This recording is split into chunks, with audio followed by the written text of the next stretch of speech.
জুমার নামাজের ফজিলত সম্পর্কে একটা হাদিস শুনুন।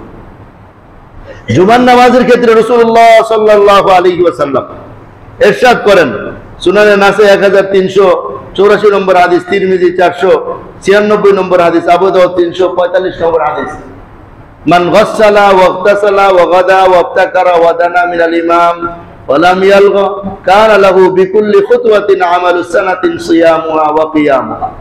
আল্লাহ নবী সাল্লাল্লাহু আলাইহি ওয়াসাল্লাম ইরশাদ করেন, যে ব্যক্তি 6টা কাজ করবে জুমার দিনে, কয়টা কাজ ভাই? 6টা কাজ করবে।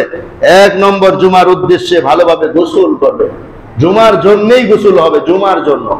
2 নম্বর, ওয়াক্ত হওয়ার সাথে সাথে মসজিদে আগমন করবে, আযানেরও অপেক্ষা করবে না, যেমনটা আলহামদুলিল্লাহ আপনারা করে থাকেন। ওয়াক্ত হওয়ার সাথে সাথে আরো আগে আপনারা চলে আসেন, এইভাবে আগে চলে আসবে, আযানেরও অপেক্ষা করবে না। 3, পায়ে হেঁটে আসবে। মাজুর হলে, অসুস্থ হলে সেটা ভিন্ন কথা, খুব দূর থেকে আসবে সেটা আবার ভিন্ন কথা। যে মহব্বতের কারণে অনেক দূর থেকে চলে আসে, তাহলে তাকে তো বলবো না যে আপনি সেই মিরপুর থেকে পায়ে হেঁটে আসেন। 3, পায়ে হেঁটে আসা। 4, ইমামের নিকটবর্তী হয়ে বসা, কাছাকাছি বসতে চেষ্টা করা। 5, মনোযোগ সহকারে খুতবা শ্রবণ করা। 6, খুতবার সময় কোনো কথাও বলবে না, কোনো কাজও করবে না। এই 6টা কাজ যিনি করবে, তার বাসার থেকে আসার প্রতিটা কদমে কদমে 1 বছরের নামাজের এবং 1 বছর করে রোজা রাখার সওয়াব দেওয়া হবে। উলামায়ে কেরাম বলেন, নফল আমলের এত বেশি সওয়াবের, এটা একটা বিরাট সহিহ হাদিস, এত বেশি সওয়াব। এই জন্য আমরা এই 6টা কাজ করবো ইনশাআল্লাহ। 1 নম্বর কি কাজ ভাই? গোসল করে আসবো। 1 নম্বর কি কাজ ভাই? গোসল করে আসবো। জুমার জন্য গোসল করো, জুমার নিয়তে, যে জুমা পড়তে যাবো এই জন্য গোসল। 2 নম্বর, আমরা ওয়াক্ত হওয়ার আগেই বা ওয়াক্ত হওয়া মাত্রই মসজিদে চলে আসব।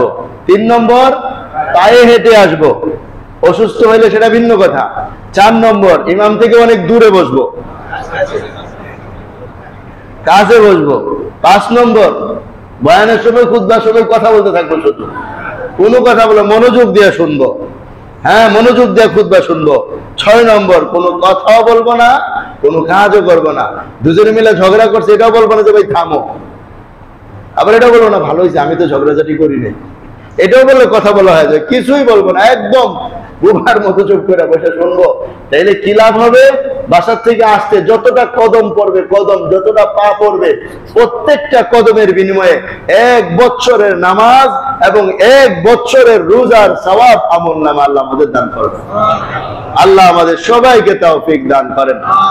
সৎ কাজের আদেশ এবং অসৎ কাজের নিষেধ যে ফরজ, এই ফরজটা আমরা এই সপ্তাহে উপলব্ধি করবো ইনশাআল্লাহ।